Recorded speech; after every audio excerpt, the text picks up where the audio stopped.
Money हो गया है। मनी सप्लाई पर आज हम बात करना शुरू कर रहे हैं। मनी वाला पार्ट पूरा होने के बाद कुछ शॉर्ट नोट्स हैं या यूँ कहेंगे कुछ डेफिनेशंस हैं जो एग्ज़ाम में पूछे गए हैं पहले 1 नंबर 2 नंबर के, उस पर हम बातचीत कर रहे थे। सभी बच्चे ध्यान दें। उसमें से कुछ 3-4 हम पढ़ चुके थे, 1-2 बची हैं, वो पढ़ लेते हैं और उसके बाद फिर मनी सप्लाई पर हम आते हैं। ठीक है, ध्यान देंगे सब। अच्छा, क्या नाम अंशिका बेटा, इस तरह के नोट्स आपको मिल जाएंगे इकोनॉमिक्स के, और यही नोट से आपको पढ़ाई करनी है पूरी। मुझे यहाँ कभी ज़रूरत नहीं पड़ेगी बुक की, नोट से हम पढ़ाई करेंगे। अभी मैं आपको पीडीएफ भेजूँगा, ऑनलाइन है तो। ऑफलाइन जब शुरू हो जाएगा तो आपको हार्ड कॉपी भी आ जाएगी। ठीक है, देखो क्वेश्चन नंबर 3 चल रहा था। अंशिका, आज आपके पास पीडीएफ नहीं है बेटा, तो जो मैं कह रहा हूँ उस बात को ध्यान से सुने। अभी शाम को क्लास के बाद आपके पास पीडीएफ आ जाएगा इसका। ठीक है, हम शॉर्ट नोट्स पढ़ रहे थे, उसमें Fiat money, fiduciary money, full bodied money तक पढ़ चुके थे जहाँ तक मुझे याद आ रहा है। 3 हो गए बेटा शॉर्ट नोट्स हमारे।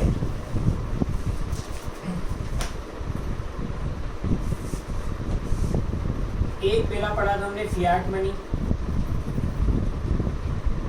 है ना। फियाट मनी जो हमने पढ़ा था डिटेल में पढ़ लिया था पहले, मैं शॉर्ट में बता देता हूँ। किसी भी कंट्री की जो अथॉरिटी होती है, चाहे वो गवर्नमेंट हो चाहे वो सेंट्रल बैंक, उनके द्वारा जो इशू की गई करेंसी होती है, ठीक है कोई बात नहीं, उनके द्वारा जो इशू की गई करेंसी होती है जो कि उस कंट्री में रहने वाले हर एक व्यक्ति को एक्सेप्ट करनी पड़ती है, लीगली जरूरी है, वो कहलाती है फियाट मनी। जैसे उदाहरण के तौर पर हमारी कंट्री में जितने भी प्रकार के कॉइन्स हैं वो, और जितने भी प्रकार के पेपर नोट्स हैं जो कि गवर्नमेंट और आरबीआई द्वारा इशू किए गए हैं, वो फियाट मनी कहलाएगी। अपनी कंट्री के हर एक व्यक्ति को एक्सेप्ट करना जरूरी है, कोई भी व्यक्ति मना नहीं कर सकता कि मैं ये नहीं चलाता। ठीक है, दूसरी होती है, फटाफट हो जाएगा बेटा, चिंता ना करो, फिड्यूशियरी मनी।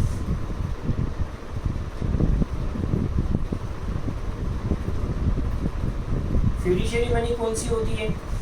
जो पर्सन टू पर्सन आपस के ट्रस्ट पर चलती है। जैसे कि मैंने आपसे 1 लाख रुपए का सामान लिया, बराबर है, कायदे से मुझे 1 लाख रुपए देना चाहिए, पर मैंने आपको रुपया ना देते हुए 1 लाख रुपए का चेक दे दिया।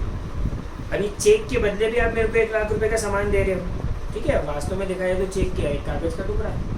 पर मेरा और आपका आपस में एक दूसरे पर ट्रस्ट है, एक दूसरे पर विश्वास है, तो आपने उस चेक को मनी के अगेंस्ट मानते हुए मेरे को 1 लाख रुपए का सामान दे दिया। तो ये जो मनी है चेक के रूप में, ये फिड्यूशियरी मनी कहलाती है, जो कि किन्हीं 2 पर्सन के बीच आपस के म्यूचुअल ट्रस्ट की वजह से बनती है, ये फिड्यूशियरी मनी। जैसे उदाहरण के तौर पर चेक की बात होगी। फिर है अगली फुल बॉडीड मनी।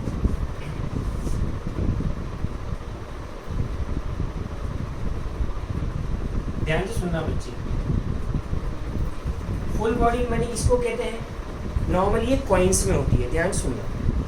जैसे कि अपन ने ये 2 रुपए का सिक्का है, इस पे 2 रुपए छपा हुआ है, ठीक है। इसकी जो इंट्रिंसिक वैल्यू है, यही कहेगी जो मनी वैल्यू है वो 2 रुपए है। आज हम इस सिक्के को कहीं भी देकर 2 रुपए का सामान मिल जाता है हमें, तो इसकी मनी वैल्यू 2 रुपए, ठीक है, ध्यान से सुनना। अगर हम इस सिक्के को, यदि हम इस सिक्के को गलाकर इसका जो मेटल है, जो इसकी धातु है, जो इसकी कमोडिटी वैल्यू है, अगर इस सिक्के को गलाकर इसका जो धातु है, इसका जो मेटल है, उसको बेचते हैं और वो भी 2 रुपए में बिक जाता है, या यूँ कहें कि उस मेटल के बदले भी हमें 2 रुपए का सामान मिल जाता है, बराबर है। तो इसकी मनी वैल्यू भी 2 है और इसकी कमोडिटी वैल्यू भी 2 है। कमोडिटी मतलब जो मेटल है उसका वैल्यू भी 2 है। तो जितनी मनी वैल्यू है, अगर कमोडिटी वैल्यू भी उतनी ही है या कमोडिटी वैल्यू ज़्यादा है इससे मनी वैल्यू से, या तो बराबर है या ज़्यादा है, तो फिर हम बोलेंगे कि ये फुल बॉडीड मनी है। अर्थात जितना इसका मनी वैल्यू है, जितना इस पर छपा है, इसकी मेटल की वैल्यू भी उतनी ही है, तो हम कहेंगे कि ये फुल बॉडीड मनी है, ठीक है। लास्ट फिर पढ़ा था हमने क्रेडिट मनी। चलिए, क्रेडिट मनी क्या थी?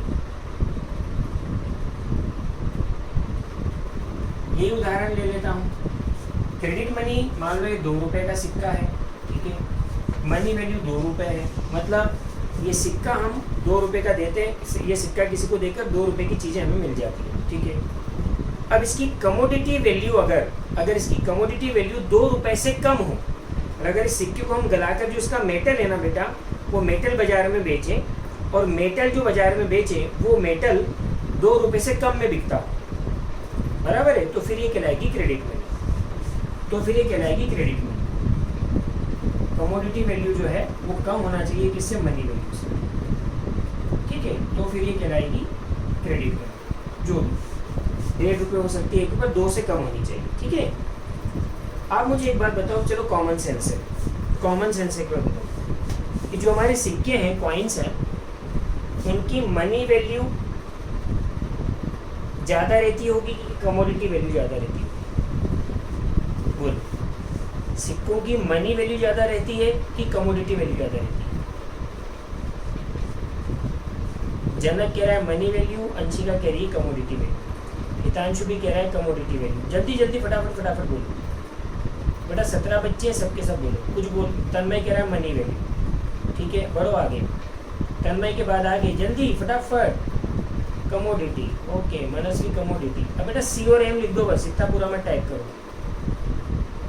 तूबा कह रही मनी वैल्यू, अंश सी कमोडिटी वैल्यू, ओके ठीक है, कोई बात नहीं, 2 भागों में बढ़ गए। कुछ बच्चे कमोडिटी वैल्यू बोल रहे, कुछ बच्चे मनी वैल्यू बोल रहे। ध्यान देना बेटा, हमेशा मनी वैल्यू ज़्यादा होती है किससे, कमोडिटी वैल्यू से।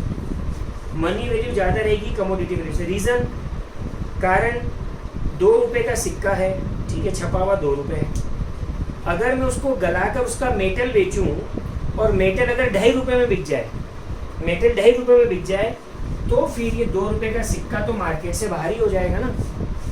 हर व्यक्ति 2 रुपये का सिक्का लेगा, घर में उसको गलाएगा, भाई 2 रुपये देकर 2 रुपये का सिक्का ले लिया, घर में गलाया और बाजार में 2.5 रुपये में वो मेटल बेच दिया, तो 2 रुपये दिए और 2.5 रुपये मिल गए। हेलो, तो फिर तो ये सिक्के क्या हो जाएंगे, मार्केट से बाहर ही हो जाएंगे ना। सारे लोग ये सिक्के ले लेकर गलाकर इसकी मेटल बेचेंगे बाजार में। बेटा बात समझ में आ रही है ना? तो हमेशा ध्यान रखना, कोई भी कॉइन हो, तो पेपर नोट में तो लफड़ा ही नहीं है। पेपर पे छपा 500 रुपये है और वो कागज़ तो 500 रुपये वैल्यू रखता ही नहीं है, तो पेपर नोट की तो मनी वैल्यू हमेशा कमोडिटी वैल्यू से ज़्यादा ही है ना। बाकी कॉइन्स में भी मनी वैल्यू हमेशा ज़्यादा होती है किससे, कमोडिटी वैल्यू से, हमेशा ध्यान रखना, ठीक है।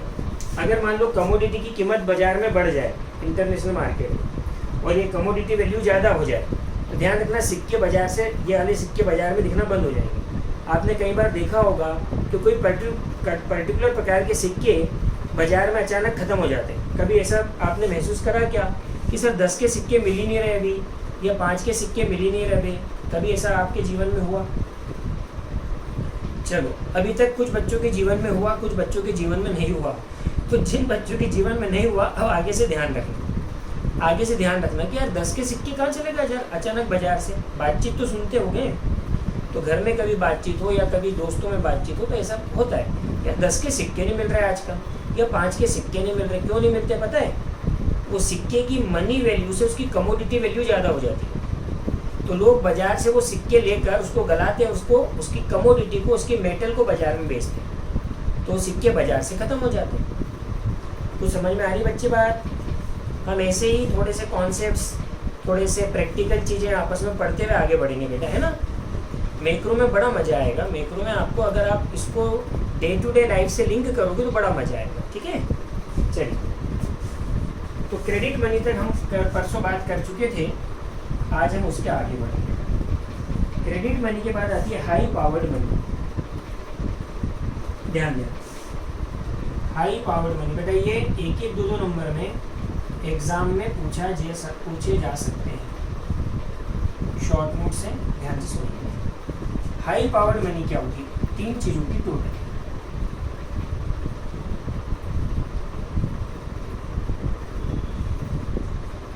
ये हमारी कंट्री इंडिया मान लो, और ये हमारे इंडिया के 130 करोड़ लोग।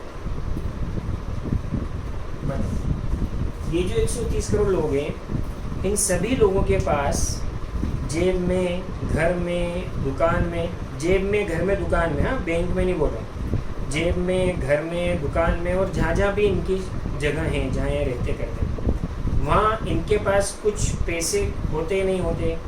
बोलो। जेब में, दुकान में, घर में, तिजोरी में पेपर नोट और कॉइन्स होते हैं कि नहीं होते? होते।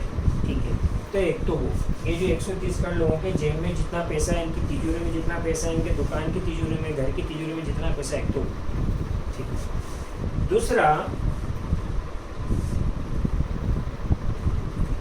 आगे जाके बेटा हम डिटेल में पढ़ने वाले हैं कमर्शियल बैंक्स। अभी आपको शॉर्ट में बता देता हूँ। हमारे देश में एक तो सेंट्रल बैंक है आरबीआई, पता होगा। डिटेल में आगे पढ़ेंगे सेंट्रल बैंक वगैरह के बारे में, नेक्स्ट चैप्टर आएगा। तो आरबीआई तो सेंट्रल बैंक है, और बाकी जितने भी बैंक्स है ना वो सब कमर्शियल बैंक्स हैं। मतलब जहाँ पर हम लोग अकाउंट खुलवाते हैं ना, ICICI bank, HDFC bank, state bank, Punjab national bank, ये सब कमर्शियल बैंक्स हैं। ठीक है, तो कमर्शियल बैंक्स के वॉल्ट में जितना कैश पड़ा है, कमर्शियल बैंक की वॉल्ट में जितना कैश पड़ा है, मतलब कमर्शियल बैंक्स की तिजोरियों में जितना कैश पड़ा है वो। सर इसका भी फोटो ग्रुप पर सेंड कर दीजिएगा। किसका बच्चे? इसका फोटो, ये फोटो करना, ये वाला क्या बच्चे? तो पीडीएफ नहीं है क्या आपके पास अभी करना है? हाँ भेज तो दूंगा, पीडीएफ पहुंची कि नहीं बच्चे इसकी? नहीं तो आप मत इसका पिक विक मत लो, अभी पीडीएफ आ जाएगी क्लास के बाद, है ना, उसमें सारा कुछ लिखा हुआ है, चिंता मत करो। ओके चलिए, तो एक तो 130 करोड़ लोगों की जेब में, तिजोरी में, घर में जो पैसा पड़ा है वो, प्लस जो कमर्शियल बैंक्स क्या है समझ में आ गए, जहाँ हम लोग अकाउंट खुलवा सकते हैं ना, वो सब कमर्शियल बैंक से, ऐसा सोच लो। तो कमर्शियल बैंक्स की तिजोरियों में वॉल्ट, मतलब उनकी तिजोरी में जितना कैश पड़ा है वो। ठीक है, इसके अलावा ये जो कमर्शियल बैंक्स होती है ना, ध्यान सुनना बेटा, बड़ी इंपॉर्टेंट बात है, आगे डिटेल आएगी अगले चैप्टर में, अभी शॉर्ट में बताओ। तो कमर्शियल बैंक्स में हम आम जनता पैसा जमा करते हैं कि नहीं? यस और नो? जमा करते हैं। ठीक है, अब ध्यान सुनो, कमर्शियल बैंक में हमने जो भी पैसे जमा कराए होते हैं ना, जितना पैसा हम जमा कराते हैं ना इनके पास, ये इस पैसे का क्या करते हैं बताओ? ये लोग इस पैसे का क्या करते हैं? हम जमा तो कराते हैं, ये बैंक इस पैसे का क्या करती है? हेलो, बड़ा आसान है रे, लैंड करती है, जिस व्यक्ति को रिक्वायरमेंट है उसको, है ना, लोन प्रोवाइड कर देती है, स्वास्थ्य जनक तन्मय, है ना। ओके, अब ध्यान देना, जैसे हम सब लोगों ने मिलकर 100 रुपये बैंक में जमा कराए ना, तो बैंक पूरे 100 रुपये लोन नहीं दे सकती है, ध्यान रखना, बैंक पूरे 100 रुपये लोन के रूप में नहीं दे सकती। जितना पैसा हम बैंक में जमा कराते कमर्शियल बैंक्स में, उसका एक हिस्सा, उसका उस डिपॉजिट का एक हिस्सा जो कि आरबीआई तय करता है, उतना हिस्सा कमर्शियल बैंक्स को आरबीआई के पास रिजर्व करके रखना। जैसे आरबीआई ने बोला तो ये जितनी डिपॉजिट आएगी ना, उसका 10% हमारे को जमा करोगे। तो 100 रुपये हमने जमा कराए ना, तो इसमें से 10 रुपये तो जाएंगे आरबीआई के पास, और बाकी के 90 रुपये ही, वैसे पूरे 90 भी नहीं, बाकी आप अभी अपने समझने के लिए मान सकते हो कि बाकी 90 रुपये क्या कर सकते हैं? बाजार में लोन दे सकते हैं। Is it clear?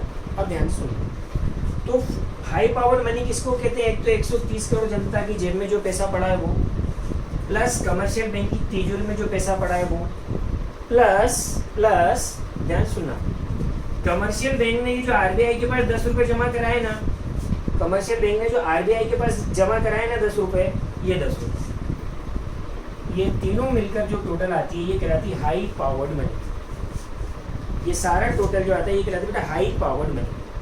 High powered money क्या है? क्लियर हुआ क्या सबको? जल्दी बोलो फटाफट। हाई पावर्ड मनी क्लियर हो गया सबको बच्चों? सभी ठीक है, बढ़े आगे। चलिए, तो ये हाई पावर्ड मनी क्या, इस पर हमने बात की। ठीक है, आगे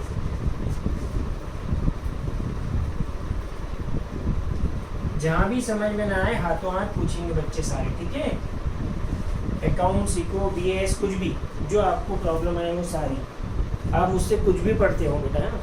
आप इको भी पढ़ते हैं, आपकी अकाउंट की प्रॉब्लम हो तो लिया ना, BS Q2 भी लिया ना, ठीक है। आपका मेरा संबंध सिर्फ इको या अकाउंट या उसके लिए नहीं है, किसी भी सब्जेक्ट के लिए। ओके सर एक बार बता दीजिए बेटे, क्या बताऊँ गुड्डू, मनस्वी क्या बताना है बच्चे, मनस्वी क्या बताना है, ये वापस बताऊँ कि हाई पावर्ड मनी। चलिए 1 सेकंड लगेगा बेटा, बाकी सब बच्चे भी एक बार देख लो, कोई प्रॉब्लम नहीं। 3 चीज़ों का टोटल 130 करोड़ लोग जो देश में हैं, इनकी तिजोरी में जितना पैसा पड़ा है वो, जितनी हमारी कमर्शियल बैंक्स हैं, है ना, सब SBI, PNB, ICICI, HDFC, सब इनकी तिजोरी में जो पैसा पड़ा है वो, और हमारी कमर्शियल बैंक्स ने जो पैसा RBI के पास जमा करा रखा है, किसके पास बेटा, RBI के पास। जितना पैसा इनके पास आता है ना, उसका कुछ हिस्सा इनको RBI के पास जमा कराना पड़ता है। तो इन्होंने जितना RBI के पास रिजर्व किया हुआ है वो पैसे, इन तीनों का टोटल मिलकर हाई पावर्ड मनी बन जाती है। मनस्वी तन्मय अभी क्लियर है बच्चे, ठीक है। 2-2 नंबर में आए थे बेटा, जरा सी चीजें है ना, इसलिए इम्पोर्टेंट है। चलिए नेक्स्ट होती है बैंक मनी।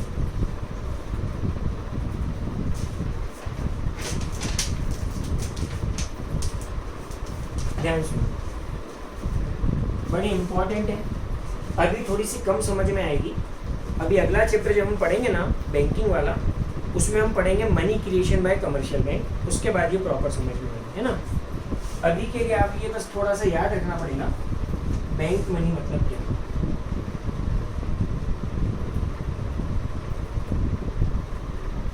बैंक मनी में क्या चीज आती पता है, डिमांड डिपॉजिट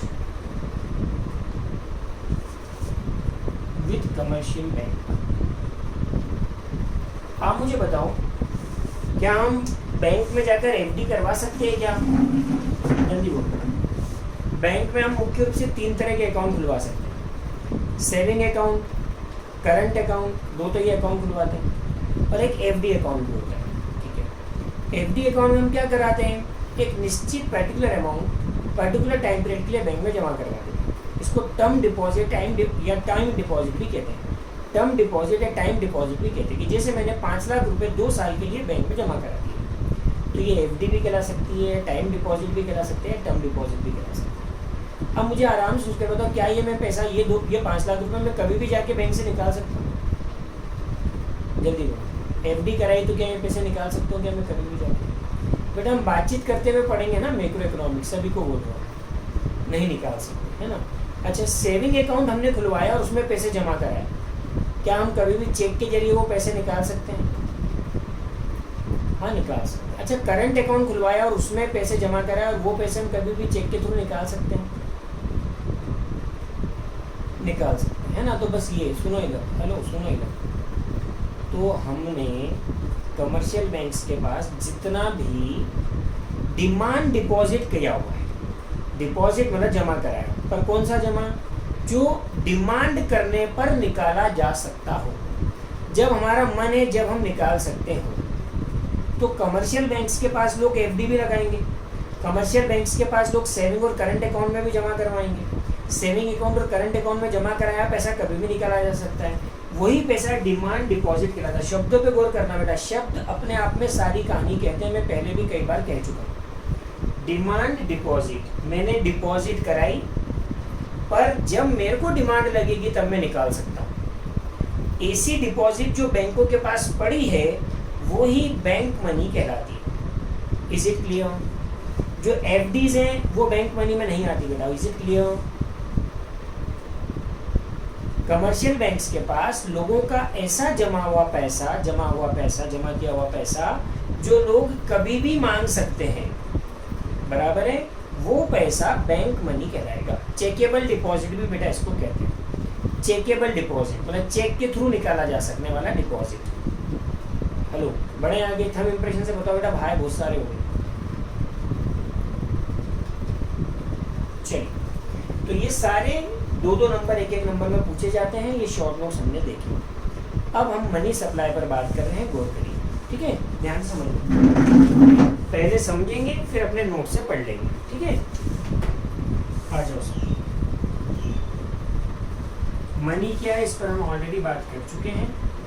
मनी सप्लाई क्या है इस पर आज हम बात करना शुरू कर रहे हैं। सब बच्चे ध्यान से देखेंगे, समझेंगे, जहाँ समझ में नहीं आया पूछेंगे, समझने में आने के बाद फिर हम अपने नोट से इस चीज़ को पढ़ लेंगे। ध्यान दें,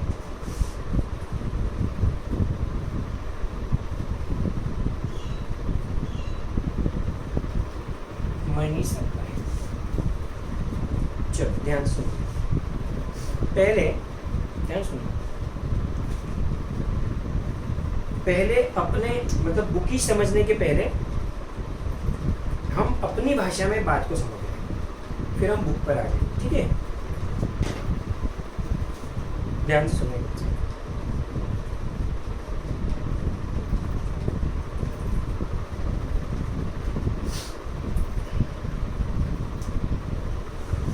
मान लो कि ये जो हमारा शरीर है,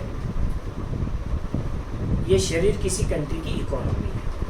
ये जो हमारी बॉडी है ना, ये मान लो कि जैसे हमारी बॉडी वैसे कोई कंट्री की इकोनॉमी, मतलब बॉडी को इक्विवेलेंट मानो कंट्री की इकोनॉमी। तो शरीर जो चलता है ना, उसमें ब्लड रोटेट करता रहता है। हमारा शरीर गतिमान क्यों है? क्योंकि ब्लड रोटेट कर रहा है। मुझे ज़्यादा ज्ञान तो नहीं है, पर ऐसा सुना है कि हमारा जो हार्ट है वो पंपिंग करता है, लंग से खून निकलता है, जो भी होता है वो फिर आगे पास होता है पूरे शरीर में। मतलब ये कि बॉडी में ब्लड रोटेट करता है, जिसकी वजह से बॉडी जो है वो गतिमान है।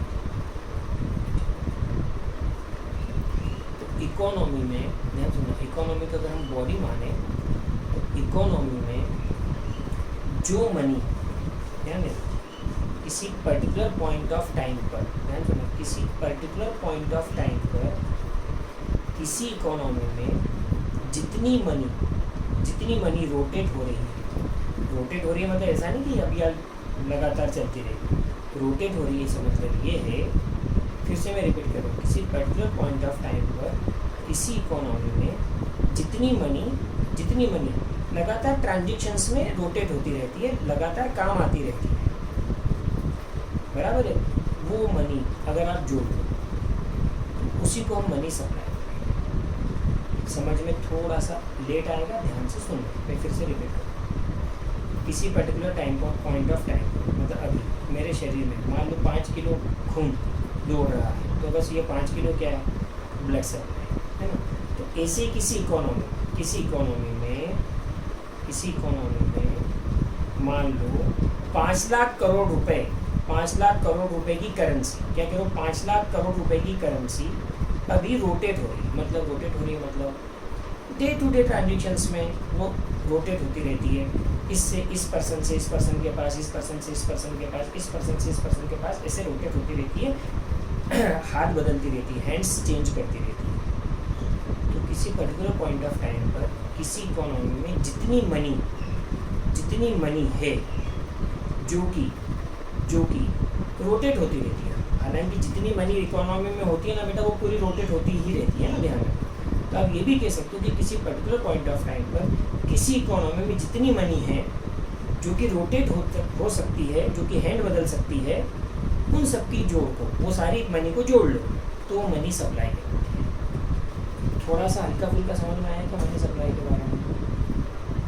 मैंने कोशिश की है ब्लड से मनी सप्लाई को समझने, ठीक है। अब ध्यान से सुनो, अब थोड़ा सा इसको डिटेल में जाके गौर करते। सब बच्चे जो पहला चैप्टर पढ़ के आए हैं सर्कुलर फ्लो ऑफ इनकम का, मैं आज उनके टेस्ट लेता हूँ 1 सेकंड की टेस्ट। आप मुझे बता सकते हो क्या, जब मैं कहता हूँ कि किसी पर्टिकुलर पॉइंट ऑफ टाइम पर जितनी मनी इकोनॉमी में है जो रोटेट हो सकती है, वो मनी सप्लाई है, अगर मैं ये कहता हूँ, तो पॉइंट ऑफ टाइम सुन के आपके दिमाग में क्या बात आती है? पॉइंट ऑफ टाइम सुनकर आपके दिमाग में क्या बात आती है?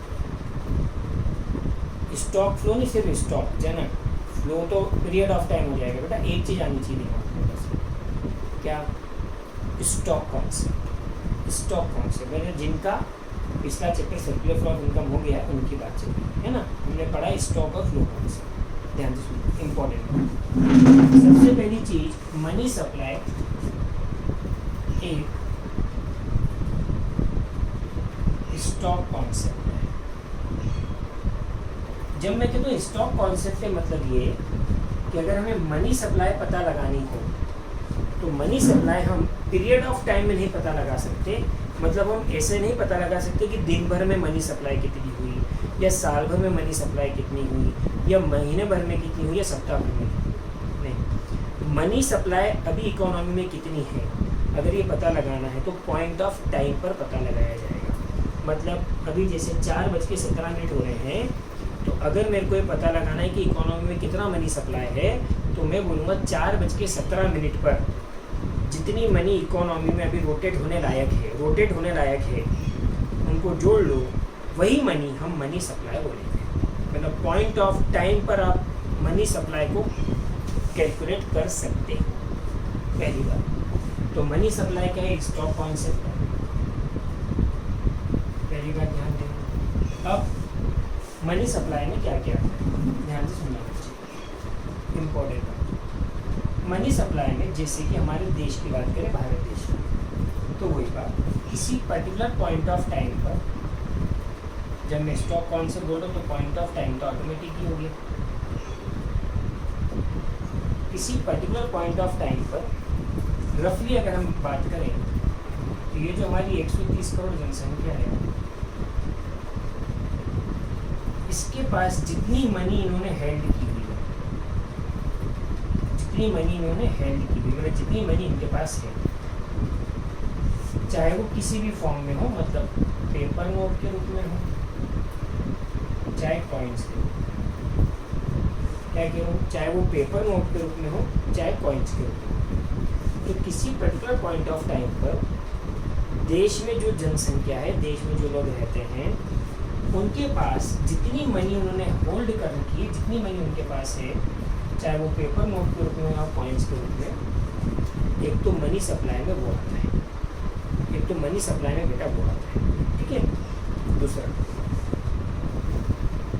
जिसको हम पढ़ेंगे, जिसको हम बोलेंगे सीसी, जिसको हम क्या बोलेंगे बेटा, सीसी बोलेंगे, ये सिर्फ सी बोलेंगे, सीसी मत बोलो, सिर्फ सी बोलो। सी मतलब currency held by people of the country.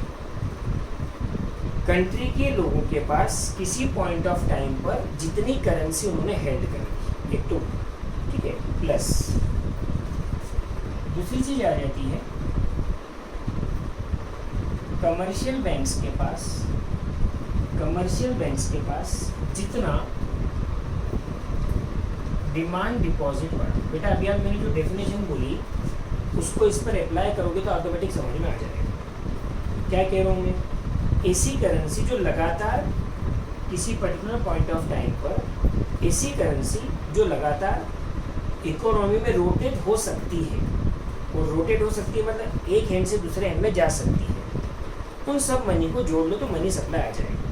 अब आप मुझे बताओ, लोगों के हाथ में जो पैसा पड़ा हुआ है वो आज अभी 4:18 पर लोगों के हाथ में जो पैसा पड़ा हुआ है वो रोटेट होने लायक है कि नहीं, वो हैंड बदल सकता है कि नहीं, जल्दी बोलो।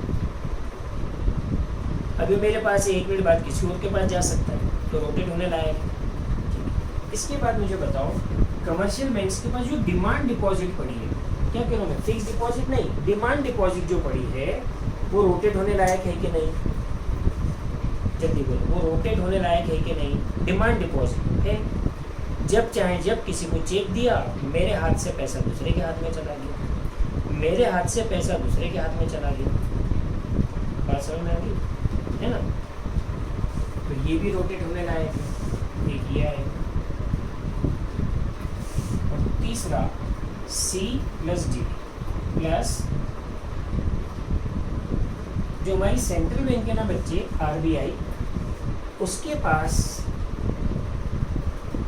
कुछ डिपॉजिट्स, RBI के पास भी कुछ लोग पैसे जमा करवाते हैं। तो C मतलब currency held by people of the country, DD मतलब demand deposit with commercial banks, और ओडी मतलब आरबीआई के पास कुछ अदर डिपॉजिट्स हैं, अदर डिपॉजिट्स। तीन तरह के बेटा ये डिपॉजिट, आरबीआई के पास कुछ लोग पैसे जमा करवाते हैं, वो पैसे, ये तीन तरह के आएंगे इसमें। तीन तरह के कौन कौन से आएंगे? ये भी तीन तरह की, तीनों डिमांड डिपॉजिट ही आएगी बेटा, हाँ ध्यान रखना। Demand deposit with RBI by public financial institutions. Public financial institutions के द्वारा आरबीआई के पास जो डिमांड डिपॉजिट की हुई। अब पब्लिक फाइनेंशियल इंस्टीट्यूशंस मतलब क्या? शब्दों पे गौर करिए। पब्लिक सार्वजनिक, फाइनेंशियल वित्तीय, इंस्टीट्यूशंस संस्थाएं। हमारे देश में कुछ पब्लिक फाइनेंशियल इंस्टीट्यूशंस हैं जो कि अलग अलग प्रकार के लोन वगैरह प्रोवाइड करते हैं। जैसे कि नाबार्ड का नाम सुना है क्या? नाबार्ड का नाम सुना है बच्चे? नाबार्ड हो गई, आईडीबीआई हो गई, बराबर है। ये सारी पब्लिक फाइनेंशियल इंस्टीट्यूशंस हैं जो कि गवर्नमेंट द्वारा बनाई हुई हैं और इनका काम क्या है? किसी पर्टिकुलर पर्पस के लिए लोन प्रोवाइड करने का काम, बराबर है। तो ये सारी जो पब्लिक फाइनेंस, बैंक्स नहीं है, हाँ ध्यान रखना, ये जो पब्लिक फाइनेंशियल इंस्टीट्यूशंस हैं, इन्होंने आरबीआई के पास जो डिमांड डिपॉजिट करवा रखी हो अभी 4:23, बराबर है। एक तो अदर डिपॉजिट में तीन चीज आएंगी। दूसरी demand deposit bye foreign banks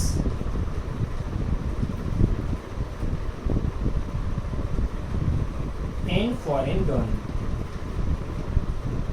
मतलब जो विदेशी बैंक हैं, जो फॉरेन बैंक्स हैं वो, और जो फॉरेन गवर्नमेंट है, जो विदेशी सरकार है, बराबर है। विदेशी सरकार मतलब भारत सरकार को छोड़कर कोई सी भी दूसरी गवर्नमेंट, वो फॉरेन गवर्नमेंट हो गई। और जो विदेशी बैंक है, जो फॉरेन बैंक्स हैं, बराबर है, उन्होंने अभी जितनी डिमांड डिपॉजिट करवा रखी है किसके पास? आरबीआई के पास। आरबीआई के पास इन लोगों ने जो पैसा जमा कराया हुआ है, जो डिमांड डिपॉजिट के रूप में, मतलब ये लोग जब चाहे जब वो निकाल सकते, ले सकते। तो आरबीआई के पास की अदर डिपॉजिट में तीन चीज। पहली, पब्लिक फाइनेंशियल इंस्टीट्यूशन ने जो डिमांड डिपॉजिट करवा रखी है, फॉरेन बैंक्स और फॉरेन गवर्नमेंट ने जो डिमांड डिपॉजिट करवा रखी है वो, और तीसरी इसमें आती है demand deposit bye international financial institution. बेटा आईएमएफ का नाम सुना है, वर्ल्ड बैंक का नाम सुना है, इंटरनेशनल मॉनेटरी फंड आईएमएफ का नाम सुना होगा, वर्ल्ड बैंक का नाम सुना होगा, बराबर है। तो ये जो आईएमएफ वर्ल्ड बैंक वाले होते हैं, हो सकता है कि इन्होंने भी हमारी आरबीआई के पास कुछ डिमांड डिपॉजिट कराई। एक्चुअली क्या होता है कि हमारे देश और दूसरे देशों के बीच कई प्रकार के सौदे होते रहते हैं, कई प्रकार के प्रोजेक्ट्स वो हमारे यहाँ लगाते हैं, कभी हम उनके यहाँ प्रोजेक्ट्स लगाते हैं। तो इनमें कुछ टर्म्स कंडीशंस होती है, प्रोजेक्ट्स वगैरह जब लगते हैं, जिसके टर्म्स कंडीशन के आधार पर ये तय हुआ कि भाई इनको यहाँ पर जमा, आरबीआई के पास इतना जमा कराना। जैसे कोई फॉरेन गवर्नमेंट है और इंडिया में कोई एक बड़ा प्लांट लगाना चाहती है, सर कोई बड़ा प्रोजेक्ट लगाना चाहती है, ठीक है, मान लो 10,000 करोड़ का वो प्रोजेक्ट लगाना चाहती है। तो उसकी टर्म्स कंडीशन में लिखा है कि भाई आप इंडिया में अगर 10,000 करोड़ का प्रोजेक्ट लगाना चाहते हो तो आपको आरबीआई के पास 1,000 करोड़ रुपए की डिमांड डिपॉजिट करानी पड़ेगी। अब 10,000 करोड़ का प्रोजेक्ट लगाना है तो 1,000 करोड़ की डिमांड डिपॉजिट उन्होंने आरबीआई के पास कराई, तो वो डिमांड डिपॉजिट। ऐसे आईएमएफ या वर्ल्ड बैंक के साथ हमारी देश की सरकार का कोई भी प्रकार का कोई ट्रांजेक्शन होने वाला है तो उस संबंध में भी इनके द्वारा आरबीआई के पास डिमांड डिपॉजिट करवाई जा सकती है, बराबर है। तो ध्यान से सुनो, मनी सप्लाई में क्या क्या चीज आएगी? तीन चीज, C plus DD plus OD. किसी पॉइंट ऑफ टाइम पर, किसी पर्टिकुलर पॉइंट ऑफ टाइम पर देश के लोगों के पास जितना पैसा पड़ा है हाथ में वो, प्लस कमर्शियल बैंक के पास जो डिमांड डिपॉजिट पड़ा है वो, प्लस आरबीआई के पास जो अदर डिपॉजिट्स हैं। अदर डिपॉजिट में तीन तरह के डिपॉजिट्स आते हैं, इन सबको जोड़ लो तो ये जो है इसको कहते हैं मनी सप्लाई। इसको हम कहते हैं मनी सप्लाई। बात समझ में आ गई? तो जैसे अभी टाइम हो रहा है 4:27, तो 4:27 पर अगर मेरे को मनी सप्लाई पता लगानी है कि देश में कितनी है, तो मैं देश के 130 करोड़ लोगों को लाइन में लगा दूंगा और बोलूँगा बताओ कितने कितने पैसे तुम्हारे पास हैं, सबने लिखवा दिए। फिर कमर्शियल बैंक के पास जाऊँगा कि तुम्हारे पास कितनी डिमांड डिपॉजिट है बता दो, उन्होंने बता दिया। RBI के पास जाऊँगा कि इन तीनों ने तुम्हारे पास कितना डिमांड डिपॉजिट किया है वो बता दिया। ये सबको जोड़ लूँगा तो ये आ जाएगी मनी सप्लाई। क्या money supply is it clear? Money supply क्या है बेटा, ये क्लियर हुआ है ना? अब ध्यान सुना, इसको हम मनी सप्लाई क्यों कहते हैं, शब्द के ऊपर करो, मनी सप्लाई, सप्लाई वर्ड लगाया आगे, मनी के साथ सप्लाई वर्ड लगाया। सप्लाई वर्ड क्यों लगाया समझ में आया? क्योंकि ये मनी लगातार सप्लाई में रह सकती है, ये मनी लगातार रोटेट होती है।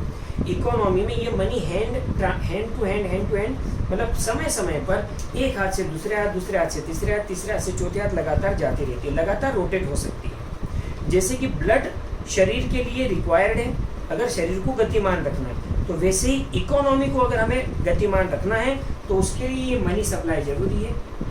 इसी मनी सप्लाई की वजह से इकोनॉमी लगातार चलती रहती है। What is money supply, is it clear बेटा? मनी सप्लाई क्या है बच्चे, समझ में आया सबको? चलो, अगर समझ में आया तो मेरे को अगली बात का जवाब देना। अगर समझ में आया तो मेरे को अगली बात का जवाब देना, ठीक है? देखो समझ में आया तो आप दे पाओगे जवाब, है ना? देखो हमारे यहाँ पर एक तो है हमारा फाइनेंस मिनिस्ट्री, वित्त मंत्रालय है। बता सकते हो कौन है फाइनेंस मिनिस्टर अभी? एक मिनट,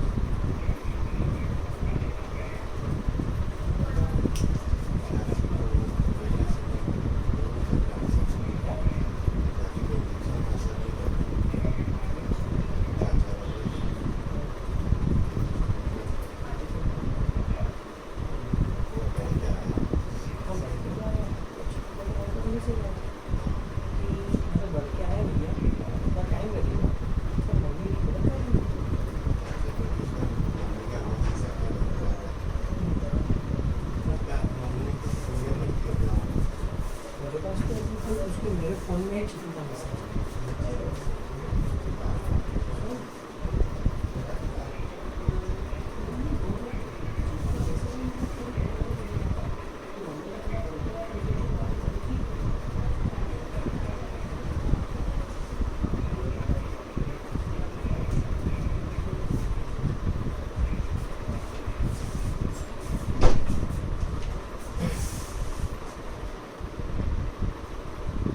चलो बेटा ध्यान दे। अगर मनी सप्लाई का कॉन्सेप्ट समझ में आया तो फिर मुझे एक बार बताना। हमारे यहाँ एक फाइनेंस मिनिस्ट्री है, वित्त मंत्रालय हमारे देश का, जो कि 1 रुपये के सिक्के जारी करता है, मतलब 1 रुपये के नोट फाइनेंस मिनिस्टर जारी करता है, फाइनेंस मिनिस्ट्री। और बाकी जितने भी प्रकार के नोट्स और कॉइन्स हैं वो सब RBI इशू करता है, ठीक है? बाकी जितने भी। आप मुझे बताओ, फाइनेंस मिनिस्ट्री ने 1 रुपये के नोट इशू करने छाप के, तो इन्होंने क्या करे, 1 रुपये के नोट छाप तो लिए पर अभी इकोनॉमी में दिए नहीं, अपने पास पड़े, इनके पास ही पड़े छपे हुए। ऐसे RBI ने भी सभी प्रकार के नोट छाप लिए और अभी इकोनॉमी में दिए नहीं है, अपने पास ही रख रखे हैं, इनके पास ही पड़े हैं गोडाउन में। तो आप मुझे बताओ कि ये जो इनके गोडाउन में पड़े हुए नोट हैं, ये मनी सप्लाई में आएंगे या नहीं आएंगे? बेटा ये मनी सप्लाई में आएंगे कि नहीं आएंगे?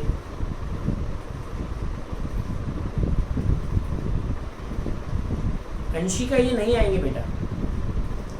मनी सप्लाई का कॉन्सेप्ट समझो ना, कि ऐसा पैसा जो कि इकोनॉमी में रोटेट हो रहा है वो पैसा मनी सप्लाई में आएगा। ये तो भाई ये लोग तो पैसा छाप कर बाजार में देते हैं, तो अभी छाप लिया पर इनके गोडाउन में पड़ा है, अभी बाजार में नहीं पहुंचाया, इकोनॉमी में नहीं पहुंचाया, तो फिर ये रोटेट थोड़ी ना हो रहा है अभी।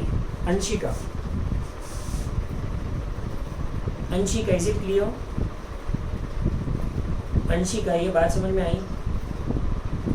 बराबर है कि ये जो पैसा है ये मनी सप्लाई में नहीं आएगा, ठीक है? अब ध्यान से सुनिए, 4:31 हो गए हैं। मनी सप्लाई का पूरा कॉन्सेप्ट हमने आज समझ लिया है। इसकी थ्योरी अपने नोट्स से पढ़ना है। जो मैंने आज समझाया है सेम टू सेम नोट्स में लिखा हुआ है, अभी आपको पढ़ने की ज़रूरत नहीं है, मैं कल पढ़ दूंगा, उसके बाद फिर आप कभी भी पढ़ो, आपको हमेशा समझ में आता है।